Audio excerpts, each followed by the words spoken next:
በኢትዮጵያ በኤምፖክስ በሽታ የመጀመሪያው ሞት ተመዘገበ። በበሽታው መያዛቸው የተረጋገጠ ሰዎች ቁጥርም እየጨመረ ነው። ሳውዲ አረቢያ ኢትዮጵያን ጨምሮ በ14 ሀገራት ላይ የጉዞ እገዳ ጣለች። ደንበኞች የሚፈልጉትን ዕቃ ወስደው በታማኝነት ከፍለው የሚወጡበት ሰው አልባ ሱቆች በደቡብ ኮሪያ እየተበራከቱ ነው። በትራፊክ አደጋ በ2016 ብቻ ከ4 ቢሊዮን ብር በላይ የሚገመት የንብረት ጉዳት ደርሷል ተባለ። ጤና ይስጥልን። ከላይፍ ሚዲያ ያስተዋወቅናችሁ መረጃዎች ልናቀርብላችሁ ነው። ላይፍ ሚዲያ ለኑሮና ህይወታችሁ ጠቃሚ የሆኑ መረጃዎችን ያቀርባል። ላይክ፣ ሼር እና ሰብስክራይብ በማድረግ መረጃው ብዙዎች ጋር እንዲደርሱ እንድታደርጉም እንጠይቃለን። በኢትዮጵያ በዝንጀሮ ፈንጣጣ ወይም ኤምፖክስ ከተያዙ ሰዎች ውስጥ የአንዱ ህይወት ማለፉን የጤና ሚኒስቴር አስታወቀ። በበሽታው መያዛቸው የተረጋገጠ ሰዎች ብዛት 6 ደርሷል። ጤና ሚኒስቴርና የኢትዮጵያ ህብረተሰብ ጤና ኢንስቲትዩት የኤምፖክስ በሽታ ወደ ኢትዮጵያ መግባቱን ያስታወቁት ባለፈው ሳምንት እሁድ ግንቦት 17 ነበር። በበሽታው የተያዙት የመጀመሪያዎቹ ሰዎች የተገኙት ደግሞ ከኬንያ ጋር በምትጎራበተው ሞያሌ ከተማ አስተዳደር እንደነበር ተገልጿል። በበሽታው የተያዙት የ21 ቀን ዕድሜ ያለው ህፃን ልጅ እና እናቱ እንደሆኑም ሁለቱ ተቋማት ባወጡት መግለጫ አስታውቀዋል። ወደ ጎረቤት ሀገራት ተጉዞ ነበር ከተባለው የህፃኑ አባት ጋርም የቅርብ ንክኪ የነበራቸው ግለሰቦችን የመለየትና ክትትል የማድረግ ስራ መጀመሩንም መግለጫው ጠቅሷል። በበሽታው የተያዙት ታማሚው ህፃንና እናቱ አስቀድሞ በተዘጋጀ የለይቶ ማከሚያ ተገቢው ሕክምና ክትትል እየተደረገላቸው እንደሆነ የጠቀሰው መግለጫው የከፋ የጤና እክል አልገጠማቸውም ብሎ እንደነበር ይታወሳል። በበሽታው 2 ሰዎች መያዛቸው ይፋ ከተደረገ በኋላ አንድ ተጨማሪ ሰው ኤምፖክስ እንዳለበት የተረጋገጠው ማክሰኞ ዕለት ነው። ረቡዕ ዕለት ይህ ቁጥር በእጥፍ ጨምሮ በበሽታው መያዛቸው የተረጋገጠ ሰዎች ቁጥር ብዛት 6 ደርሷል። ይህ የታማሚዎች ቁጥር እስከ አርብ ድረስ በተመሳሳይ መልኩ መቀጠሉን ጤና ሚኒስቴር በየቀኑ የሚያወጣው መረጃ ያመለክታል። ጤና ሚኒስቴር ቅዳሜ ምሽት ባወጣው ዕለታዊ መረጃ ደግሞ በበሽታው ተይዘው ከነበሩ 6 ሰዎች ውስጥ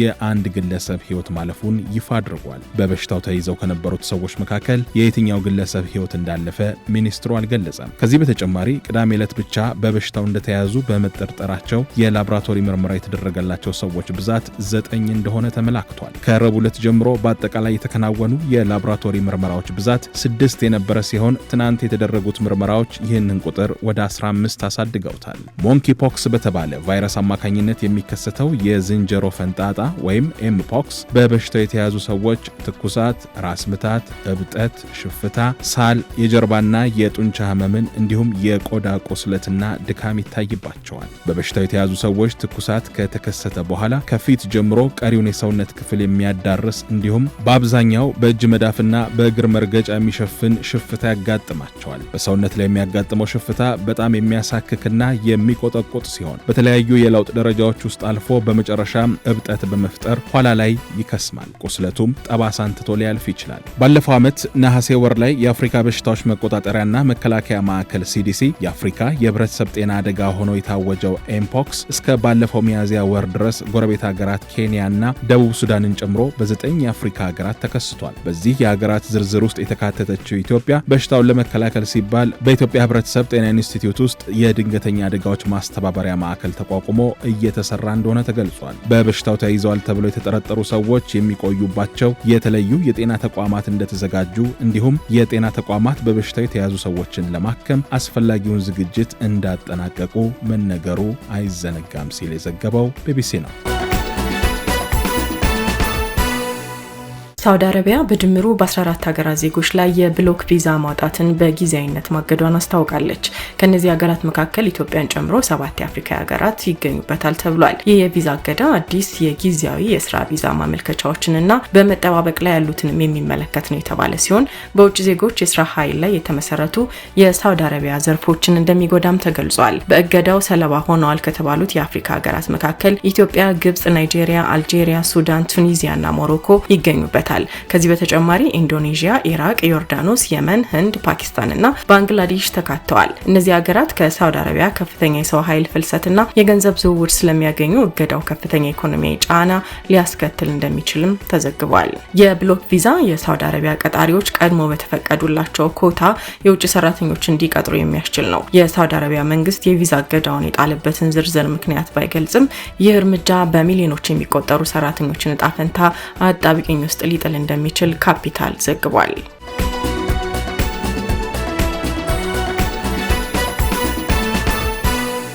በኩለ ሌሊት የሚቀመስ ነገር ለሻተ በደቡብ ኮሪያ መዲና ሶል የሚገኙ ሱቆች በሮቻቸውን ክፍት አድርገው ይጠብቃሉ። እነዚህ ሱቆች 24 ሰዓት ነው የሚያገለግሉት። አንደኛው ሱቅ አይስክሬም ይሸጣል። የተለያዩ የአይስክሬም አይነቶችን የያዙ ማቀዝቀዣዎች ተደርድረዋል። ነገር ግን ሱቆቹን የሚጠብቅም ሆነ ገንዘብ የሚቀበል ሰው የለም። ሰዎች ወደ ሱቆቹ ገብተው የፈለጉትን ካነሱ በኋላ በታማኝነት ቴክኖሎጂ ተጠቅመው ከፍለው ይወጣሉ።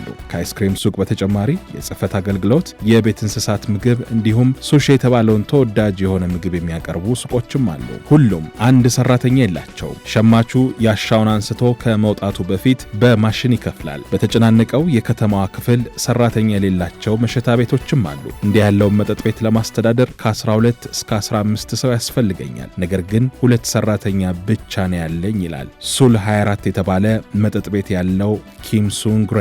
ኪም 24 ሰዓት የሚያገለግለው መጠጥ ቤት እንዳለ ሆኖ በጎን ሌላ ንግድ ያጧጡፋል። ከዚህ ቀደም እዚህ ገበያ ማዕከል ሌላ መጠጥ ቤት ነበረው። ነገር ግን ወጪና ገቢው አልመጣጠን ሲል ነው ሰራተኛ አልባ ባር የከፈተው።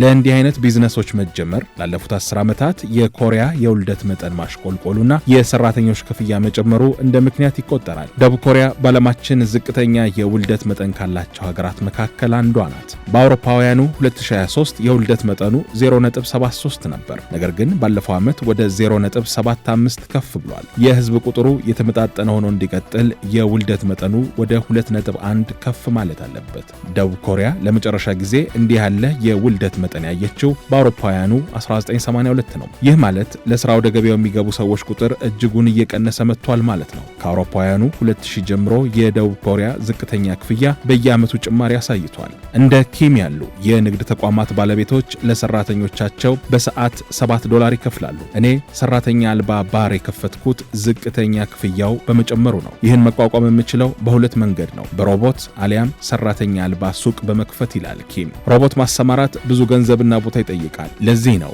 ኪም ሰው አልባ አሊያም አውቶሜሽን የተሰኘውን መንገድ የመረጠው። በኮቪድ ወረርሽኝ ወቅት ብዙ ሱቆች ሰው አልባ መሆን ጀመሩ። በዚህም ለሰራተኞች የሚከፍሉት ገንዘብ መቆጠብ ሲችሉ በወረርሽኙ ወቅት የነበረውን አካላዊ መራራቅም ጠበቁ ማለት ነው። አንዳንዶች እንደሚሉት አዲሱ ትውልድ በተለምዶ 3D የተባለውን ስራ መስራት አይፈልግም። ይህ ስራ የሚያቆሽሽ አደገኛ፣ ከባድና ብዙ የሚጠይቅ ነው ብሎ ያምናል። እነዚህ ስራዎች ፋብሪካዎች፣ ግብርናና የሸቀጥ ንግድ ስራዎችን የሚመለከቱ ናቸው። እነዚህ ስራዎች ተፈላጊነታቸው እየቀነሰ መጥቷል። ወጣቱ ትውልድ ከተማ መኖር ነው የሚሻው። የራሱን ስራ መፍጠር እንጂ ተቀጣሪ ሆኖ መኖር አይፈልግም። አሊያም ደህና ደሞዝ የሚከፍል የቴክኖሎጂ ስራን ይመርጣል ይላል ቾ ጁንግ ሆን። ቾ የገዢው ፒፕልስ ፓርቲ አባል ሲሆን የትምህርት ቋሚ ኮሚቴ ውስጥም አለበት። እኔ እንደሌሎቹ ህግ አውጪዎች አዲሱን ትውልድ መውቀስ አልፈልግም።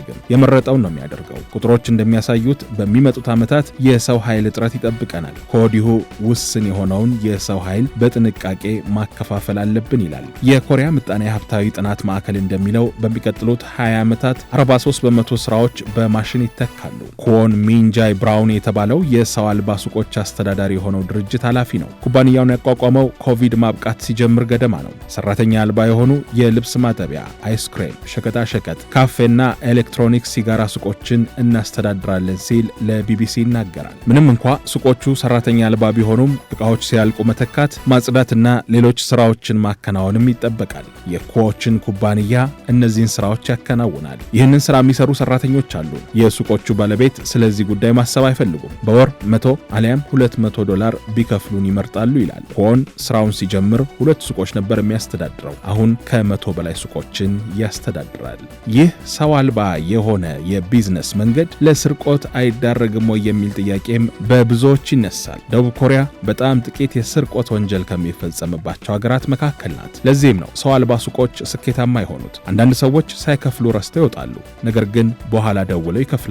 ስለ ሌሎች ሱቆች ባላውቅም ወጣት ደንበኞች ዋሌታቸውና ስልካቸውን ጠረጴዛ ላይ ትተው ነው የሚንቀሳቀሱት ይላል ኪም። ነገር ግን በስርቆት ምክንያት ኪሳራ ሊመጣ እንደሚችል አይክድም። ቢሆንም ስርቆት የተለመደ ስላልሆነ የሚያሰጋ አይደለም ይላል። ደቡብ ኮሪያ ለረጅም ጊዜ ያቀደችውን የ2% የምጣኔ ሀብት እድገት ለማስቀጠል በአውሮፓውያኑ 2030 890,000 ተጨማሪ የሰው ኃይል ያስፈልጋታል። የሰራተኛ ማህበራትና ህግ አውጪዎች ይህ ቢያሰጋቸውም እንደ ኪም ያሉ የሰራተኛ አልባ ሱቆች ባለቤቶች ግን ይህ መልካም አጋጣሚ ነው ይላሉ ሲል የዘገበው ቢቢሲ ነው።